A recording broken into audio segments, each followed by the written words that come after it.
The 2025 motto of our church is Re-Holy Spirit. Since its founding, our church and denomination have been engaged in the Holy Spirit movement. Through this movement, many people have encountered God, received grace, and our church has grown. However, our nation and church are currently facing difficult times. At such a time, we must restart the Holy Spirit movement, and our church must lead the way. So, what exactly is the Holy Spirit movement? First, the Holy Spirit movement is a movement of praying in tongues. After his resurrection, the first thing Jesus said to his disciples was, receive the Holy Spirit. John 20:22. And with that, he breathed on them and said, receive the Holy Spirit. Why did Jesus tell his disciples to receive the Holy Spirit? It is because receiving the Holy Spirit causes faith to grow. In Romans 8, the Apostle Paul states that the Spirit himself testifies with our spirit that we are God's children. Romans 8:16. The Spirit himself testifies with our spirit that we are God's children. This means that when we receive the Holy Spirit, he gives us the assurance of our salvation. Since the Holy Spirit is the Spirit of truth, receiving him enables us to understand the word and gives us the strength to obey it. Therefore, we must ensure that those who believe in Jesus receive the Holy Spirit so that their faith may grow through him. Thus, the Holy Spirit movement is a movement to help people receive the Holy Spirit. What is the evidence of receiving the Holy Spirit? The Bible states that when people receive the Holy Spirit, they speak in tongues as a sign. Acts 2 describes the first outpouring of the Holy Spirit. It says that when the Holy Spirit came upon the disciples, they began to speak in tongues as the Spirit enabled them. Acts 2:4. All of them were filled with the Holy Spirit and began to speak in other tongues as the Spirit enabled them.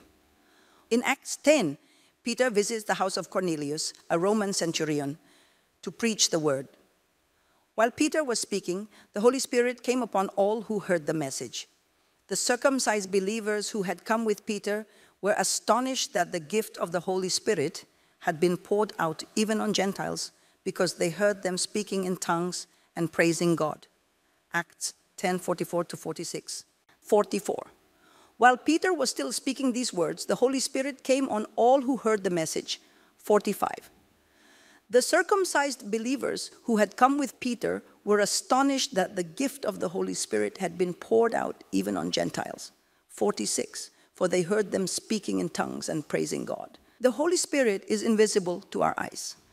The reason the believers who came with Peter were astonished at the outpouring of the Holy Spirit was that everyone in Cornelius' household, while listening to the word, began speaking in tongues. Les croyants qui accompagnaient Pierre ont vu que l'Esprit Saint était descendu sur Corneille et ceux qui étaient avec lui, car il parlait en langue. Ils savaient donc que recevoir l'Esprit Saint entraîne le don de parler en langue. Un événement similaire était rapporté dans Actes 19. L'apôtre Paul, arrivé à Éphèse, rencontre des disciples qui croyaient en Jésus. Il leur demande, « Avez-vous reçu l'Esprit Saint lorsque vous avez cru ?» Ils répondent, « Nous n'avons même pas entendu parler de l'Esprit Saint. » Alors, Paul impose les mains sur eux et l'Esprit Saint descend sur eux. Ils se mettent à parler en langue et à prophétiser. Ils étaient environ 12 personnes. Cela se trouve dans Actes 19, versets 6-7. 6. Lorsque Paul leur eut imposé les mains, le Saint-Esprit vint sur eux, et ils parlaient en langue et prophétisaient. 7. Ils étaient en tout environ 12 hommes. Ainsi, nous savons par la Bible que lorsque l'Esprit Saint descend, le signe qui l'accompagne est nécessairement le fait de parler en langue. Mais parmi les nombreux dons, pourquoi l'Esprit Saint nous a-t-il donné celui des langues? Si, en recevant l'Esprit, nous avions manifesté le pouvoir de guérir les malades, cela signifierait que la volonté de Dieu est « va guérir les malades ». De même, si nous avions reçu le pouvoir de chasser les démons, cela indiquerait que la volonté de Dieu est « va chasser les démons » des possédés. Cependant, le fait que l'Esprit nous fasse parler en langue signifie que la volonté de Dieu est pris en langue. Ainsi, ceux qui ont reçu le don des langues doivent prier en langue. C'est là la volonté de Dieu qui nous a donné l'Esprit. Alors, pourquoi devons-nous prier en langue? L'apôtre Paul, dans 1 Corinthiens 14, explique que celui qui parle en langue ne s'adresse pas aux hommes, car personne ne le comprend, mais à Dieu seul, et il exprime des mystères par l'Esprit. C'est dans 1 Corinthiens 14, verset 2. 2. En effet, celui qui parle en langue ne parle pas aux hommes, mais à Dieu, car personne ne le comprend. Et c'est en esprit qu'il dit des mystères. Parler en langue n'est pas une conversation avec les hommes, mais une prière adressée à Dieu. Lorsque l'on prie en langue, personne ne comprend ce qui est dit, sauf Dieu seul. Ainsi, même s'il y a beaucoup de gens autour de nous ou qu'ils sont proches, personne ne sait ce que nous prions en langue. Le secret de la prière est préservé. Nous pouvons donc prier partout. De plus, prier en langue rend la prière facile. Prier est difficile lorsque nous devons formuler nos paroles. Mais avec les langues, il suffit d'ouvrir la bouche pour que les paroles de prière viennent automatiquement, ce qui rend la prière très facile. Et comme prier est facile, nous pouvons prier longtemps et souvent. Ainsi, le don des langues, reçu avec l'Esprit Saint, reflète la volonté et le commandement de Dieu de prier abondamment en langue. Par conséquent, le mouvement de l'Esprit Saint consiste à recevoir l'Esprit et à prier en langue.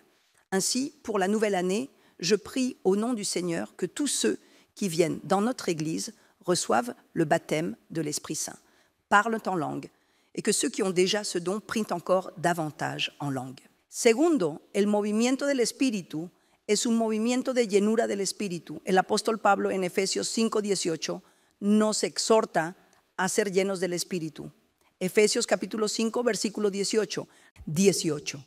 No os embriaguéis con vino, en lo cual hay disolución.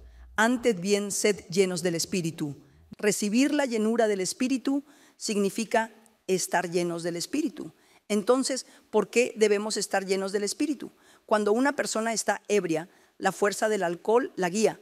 Por el contrario, cuando estamos llenos del Espíritu, el poder del Espíritu nos guía.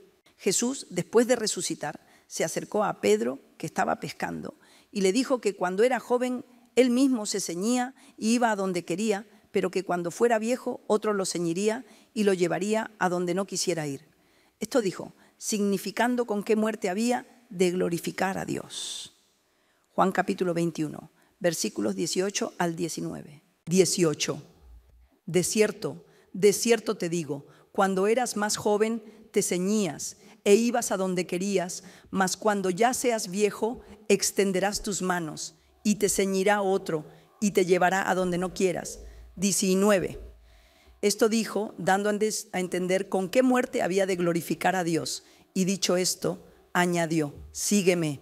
Que te ceñías y andabas a donde querías significa que actuabas según tu propia voluntad y pensamientos. Sin embargo, que otro te ceñirá y te llevará a donde no quieras significa que el Espíritu te guiará no según tu voluntad, sino según la voluntad del Espíritu. Se dice que Pedro fue martirizado más tarde, crucificado cabeza abajo. Jesús ya sabía cómo moriría Pedro, y esta muerte, dijo, sería guiada por el Espíritu llevándolo al martirio. Además, Jesús, en Mateo capítulo 10, dijo a sus discípulos que serían llevados ante gobernadores y reyes, pero que no se preocuparan por lo que habrían de decir. El Espíritu que está en vosotros os dará las palabras. Mateo capítulo 10, versículos 18 al 20. 18. Y aún ante gobernadores y reyes seréis llevados por causa de mí para testimonio a ellos y a los gentiles. 19. Mas cuando os entreguen, no os preocupéis por cómo o qué hablaréis, porque en aquella hora os será dado lo que habéis de hablar. 20. Porque no sois vosotros los que habláis, sino el Espíritu de vuestro Padre que habla en vosotros. En tiempos de tribulación y sufrimiento, por nuestra propia voluntad solo podríamos negar a Jesús, pero el Espíritu toma control de nuestro corazón y labios para que confesemos a Jesús. Sin embargo, el hecho de haber recibido el Espíritu no significa que actúe de esta manera en todos. En Ezequiel capítulo 47, Dios muestra a Ezequiel cómo el agua fluye desde el templo y lo hace cruzar por ella. Al principio, el agua llegaba a los tobillos de Ezequiel. Luego, al cruzar de nuevo, llegaba a las rodillas, después a la cintura. Y finalmente, el agua se volvió un río tan profundo que no podía cruzarse, solo nadar. Ezequiel capítulo 47, versículos 3 al 5. 3. Y salió el varón hacia el oriente, llevando un cordel en su mano. Y midió 1000 codos y me hizo pasar por las aguas hasta los tobillos. 4 midió otros 1000 y me hizo pasar por las aguas hasta las rodillas. Midió luego otros 1000 y me hizo pasar por las aguas hasta los lomos. 5 midió otros 1000 y era ya un río que yo no podía pasar, porque las aguas habían crecido, de manera que el río no se podía pasar sino a nado. 如果水知道脚踝，我们即使进入水中，也能随心所欲地移动。如果水到膝盖，比起水知道脚踝是移动，会稍有困难，但仍然可以按照自己的想法移动。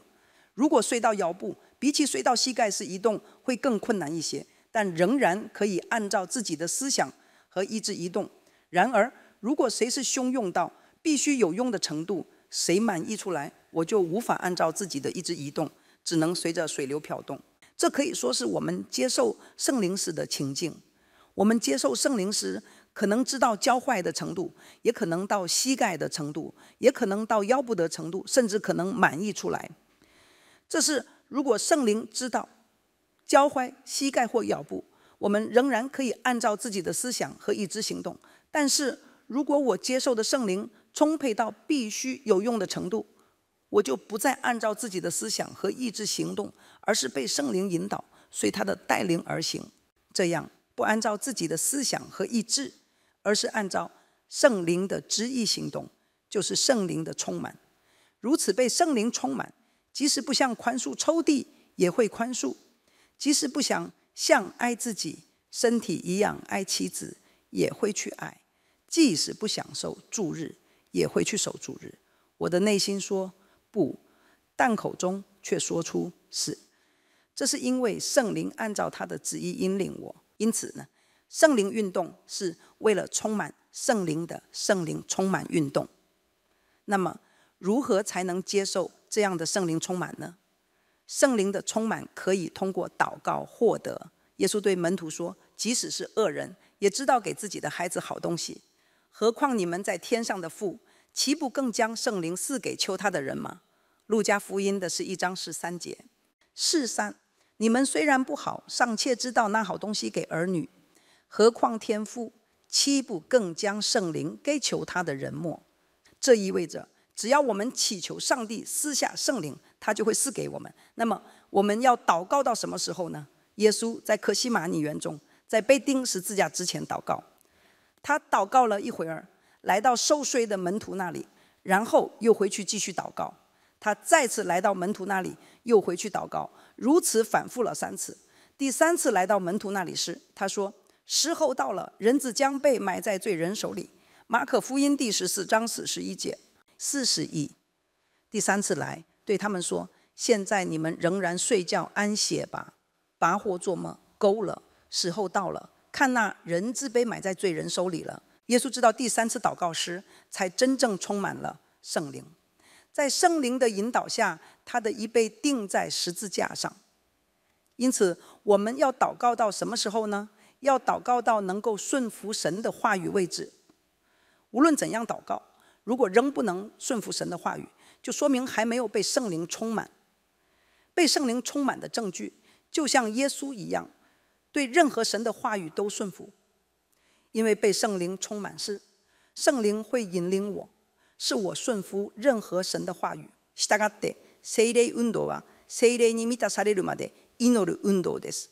そして聖霊に満たされている諸行は神の言葉に対する絶対的な従順です。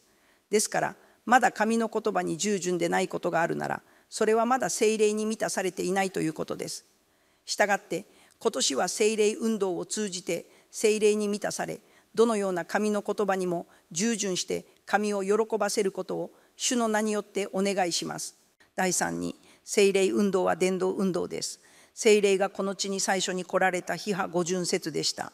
シート香典にしよう1節を見てみましょう。1、五巡節の日になって皆が一つところに集まっていた。弟子たちはイエスが昇天された後、祈り始め、五巡節の日が来ると、その時に聖霊が弟子たちに望まれたのです。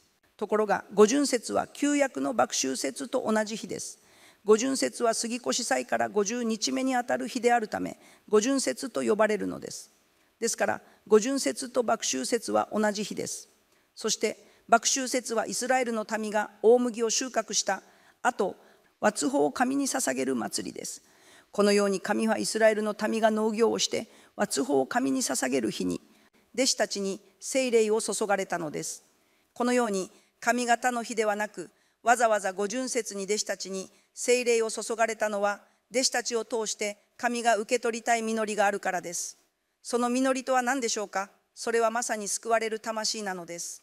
弟子たちが五旬節の日に聖霊に満たされて最初にしたことは何だったでしょうか。